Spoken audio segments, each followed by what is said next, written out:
টাকা দেওয়া হলো।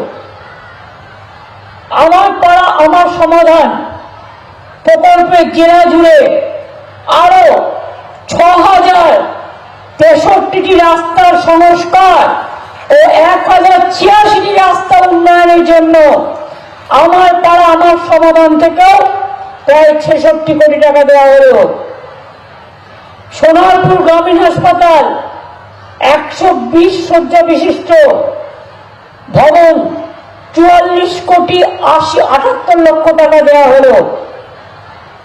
আমার পাড়া আমার সমাধান জেলা ও মিউনিসিপ্যালিটিতে রাস্তায় আলো লাগানোর জন্য প্রায় 44 কোটি টাকা দেওয়া হলো।